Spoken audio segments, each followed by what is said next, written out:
Good afternoon, ladies and gentlemen, and welcome to the future of the water and wastewater industry and the careers you didn't know about. And I'm your host, Dave Kosminski, and we are live in the Connecticut Valley School of Music podcast studio. And with us in the studio this afternoon is Mr. Nick Masse from Snyder Engineering. He's a project engineer, and he's going to tell us about his day job. So how you doing, Nick? Doing well, Dave. How about you? Fantastic. I appreciate you coming down, bud. Yeah, anytime. No problem. Fantastic. So anyway, tell us how you got into the water industry. Yeah, so I guess probably when I was first kind of introduced to it, from what I can remember, is my dad's been at the MDC doing IT for pushing 30 years now. He's been there quite a long time. Okay. And they used to do these bring your kids to work day kind of things back in, gosh, I must have been 8 or 10 or so, somewhere in there. So I went on a couple of those, and they take you to headquarters and the treatment facilities and the reservoirs. Reservoir 6, yeah. I thought, wow, this is pretty neat. And then kind of from there, going into high school, I didn't know what I wanted to do. I wasn't, in my mind wasn't focused on the water industry at the time. Okay. I in high school I actually really wanted to be a pilot. I was like, I'll go to school, be a pilot, do all this, fly for like the airlines or something. Yeah. And then I realized, how much training, how much time, money, aviation school is so much, so much time expensive. And hours and stuff like that. So then, I kind of, sorry, going off on a long story here, but that's all right. We got time. Yeah. And then, so I ended up applying to UConn, not really knowing what I wanted to do. I was like, I like cars and stuff like that, so maybe I'll do mechanical engineering. Okay. So I kind of started off doing that my first semester or two, and then I realized there were some alumni coming back, 'cause at UConn I got involved in clubs and stuff like that, trying to just get exposed to a bunch of things, try to figure out what I wanted to do. And there were some alumni coming back. I joined Formula SAE, where you join and build a race car with all students, and then you go compete against other schools. Right. So I did that, and there's some alumni coming back, working at some of the big auto manufacturers, and they're like, it's not really what I expected and stuff like that. Yeah. So then a lot of my friends were doing like civil engineering, environmental engineering. I was like, that sounds cool, like construction. Designing like roads and bridges and infrastructure projects. I was like, maybe I'll transition into that. Yeah. And kind of, the more coursework I did in it, I loved it. I thought it was really interesting stuff, because it's stuff you apply every day. For sure. So then, kind of just focused on like the site design kind of aspect of it, rather than, because there's transportation, there's water, obviously, more environmental focus. There's, tons of different kind of focuses in civil engineering that you can choose. Now, you graduated from UConn, correct? Yep. Now, were you at the Stores campus? I was. Yeah, okay. Mm-hmm. All right. In fact, I think your dad, when I was doing the water boot camp at MDC, I think your dad came to talk to my students about IT. Oh, did he really? Yeah. I think it was... Jim? Yes. Yeah. Okay, that was unbelievable. Yeah, Small world. Yeah, it really is. Small world, yeah. Well, that's great. Now, what high school did you go to? I'm from East Windsor, so I went to East Windsor High School. Oh, okay. All right. Nice. So, did you have any high school teachers that kind of pointed you in any directions at all, or? Just looking back at it, it's so hard to kind of shoot like. You have no idea what you want to do out of high school. Like I said, I wanted to be a pilot. I was like, that was dead focused on doing that. Yeah. And then time came to apply for schools, and I was like, maybe it's not such a good idea. Well, and now like there's a need for pilots and everything like that. At the time, there really wasn't. So I was like, maybe it's not the best. But engineers, I was like, they need those all the time. So well, that's why I started this podcast. To get students thinking about careers in the industry. Both from a degree side as far as engineering and so forth, but also on the trade side, water treatment operators and so forth, because there's also a need for that. Absolutely, yeah. As I've stated many times, throughout my podcast, not every kid is meant to go to college. And a lot of the things that as far as construction, and as well as I do how the types of jobs that are at the MDC. You've got everything from mechanics to meter readers to construction to truck drivers, operators, both water and wastewater. So it's unbelievable. So when you did that, how did you find your way to Snyder's? So I guess starting back on it, in college, I was fortunate enough to intern at the MDC for 3 summers, so kind of get exposed to the water industry more. I started off in the command center for 1 summer, so really, yes. the overview of everything they do, the inside operations and stuff like that.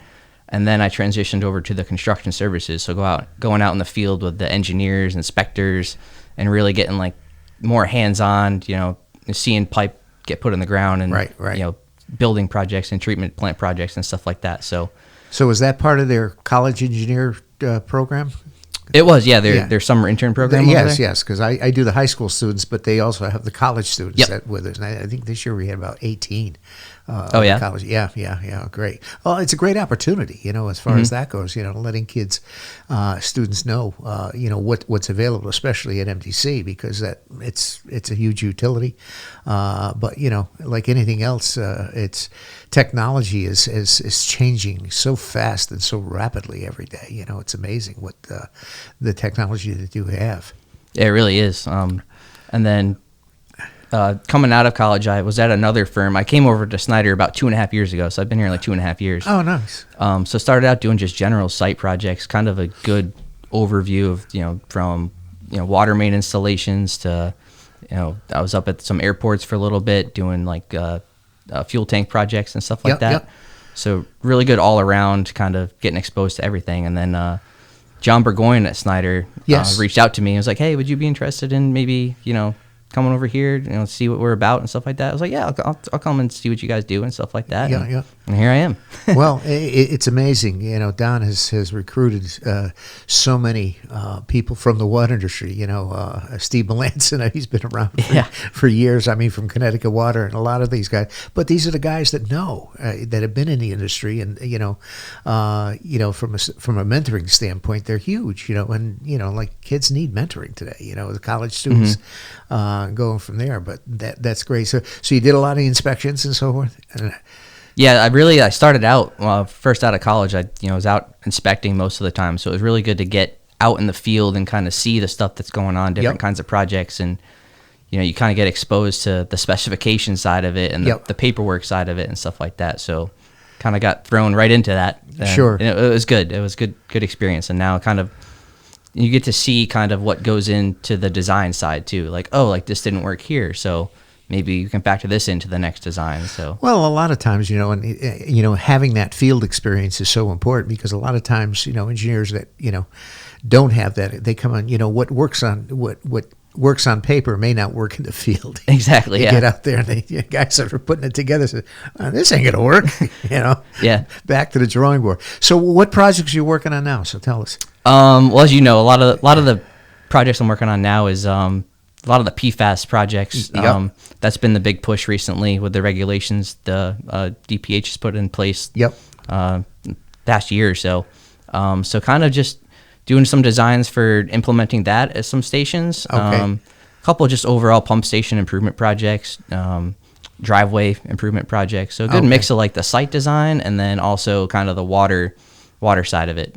Water treatment side. So, depending on the utility and the water quality that you're dealing with, what are you finding that most of the PFAS mitigation is GAC or It's kind of been dependent on the size of the system. Some of the sites are really small, and that the flows are say 20 gallons per minute or something like that. Yeah. And in that case, it's been their tendency to push towards ion exchange just because it's easier. Easier to maintain. And it's kind of easier on their operators and stuff like that. Sure. For the larger flows, they've been mostly doing GAC, but it's kind of just varies from site to site. Right. Mm-hmm. So now the utilities that you're working with now, can you name off a couple or? Yeah, mostly Aquarian. A couple projects we got going for MDC. Not PFAS related, but more on the the pipeline and stuff like that, and some tank improvement projects. Yeah, they're doing a lot of infrastructure improvement. Yeah, infrastructure. As not only in Connecticut but throughout the country, our infrastructure is aging. And the sad part about it is that the water mains and wastewater, it's not like roads and bridges. Water mains and sewer mains, they're out of sight, out of mind. So a lot of times you're dealing with situations where, some utilities got water mains that are underground are 100 years old.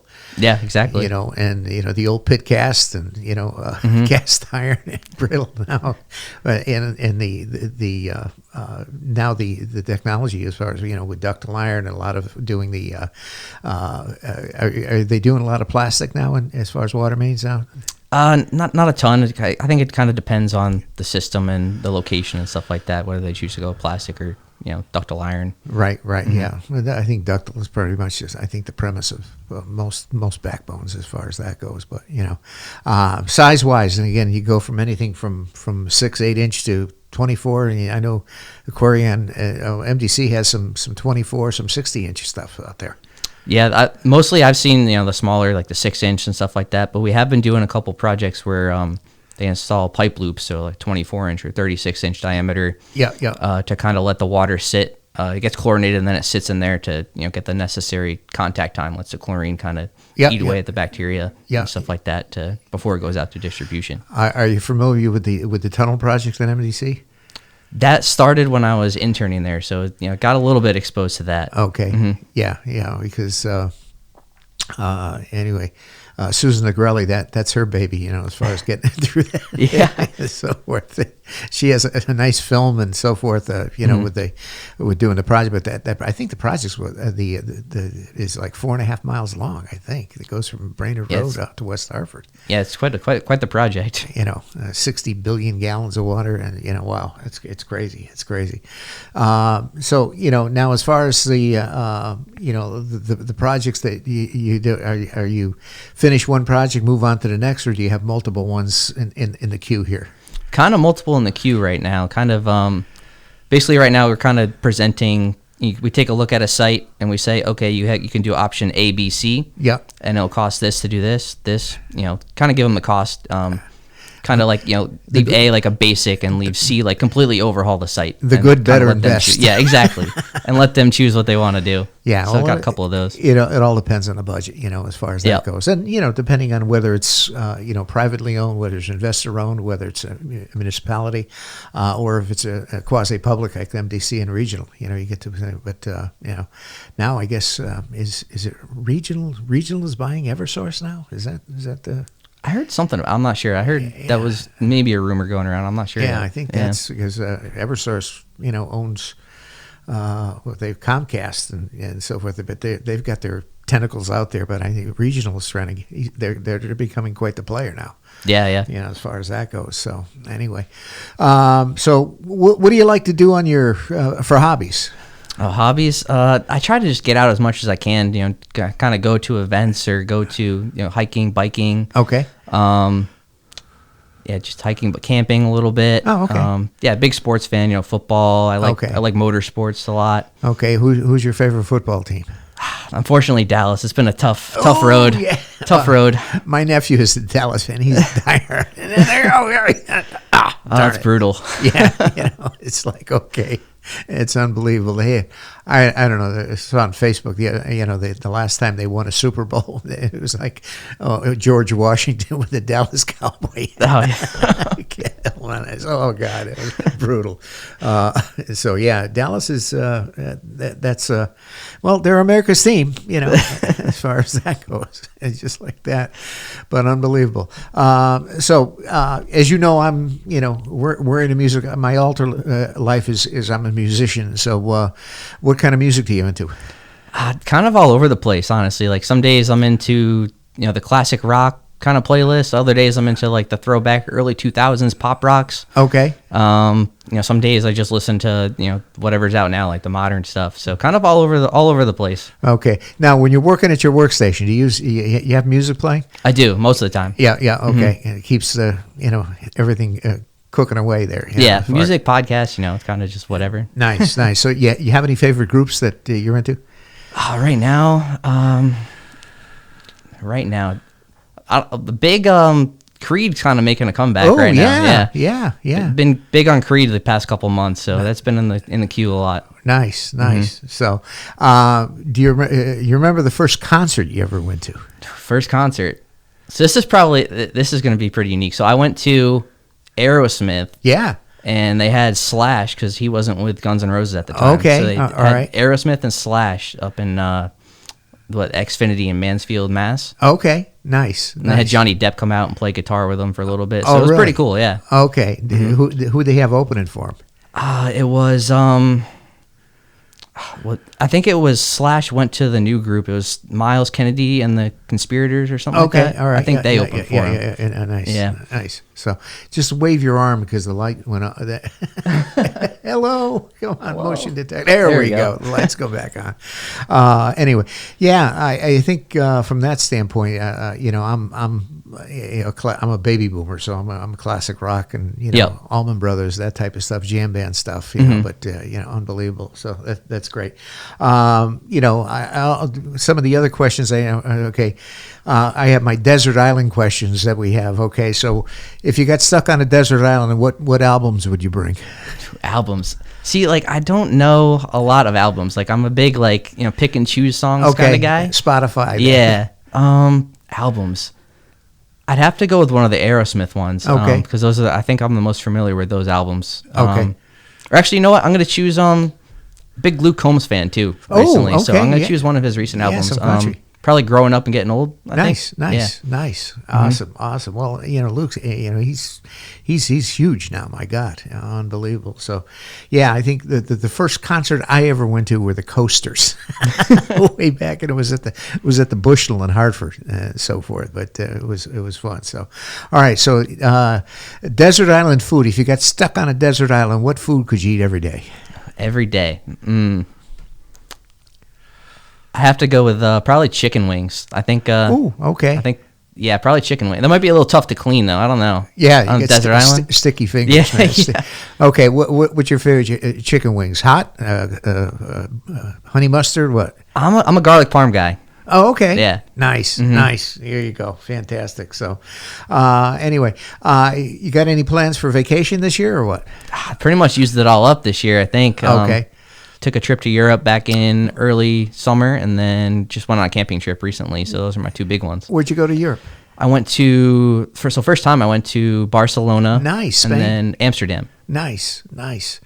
My nephew is he's big in the gaming industry, but he used to work for Microsoft, but now works for Infinity, and the Infinity, from what I understand, is the gaming engine that creates games.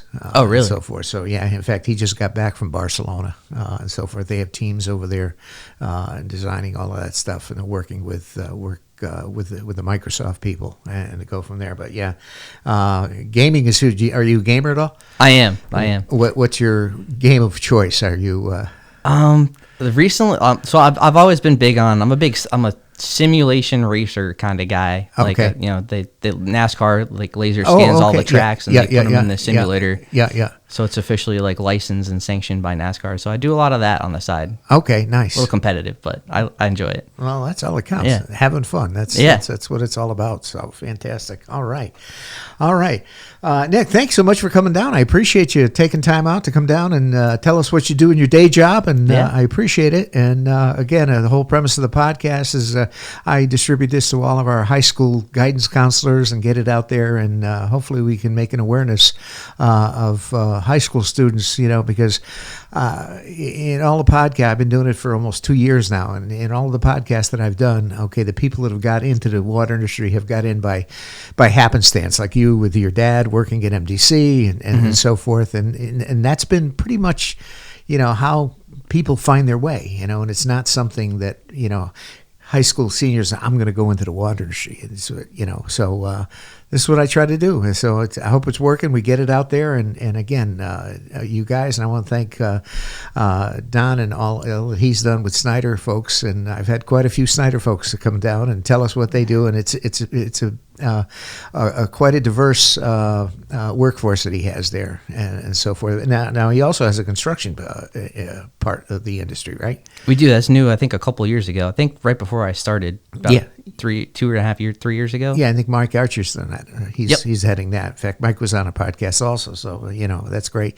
Well, it's all, I guess, pieces in the puzzle, as we say, and so forth. So, all right, ladies and gentlemen, that concludes this episode of The Future of the Water and Wastewater Industry and the Careers You Didn't Know About. And in the house is Mr. Nick Masse from Snyder Civil Engineering. So, Nick, thank you so much for coming down, and we'll catch you on the flip-flop. So, thanks so much.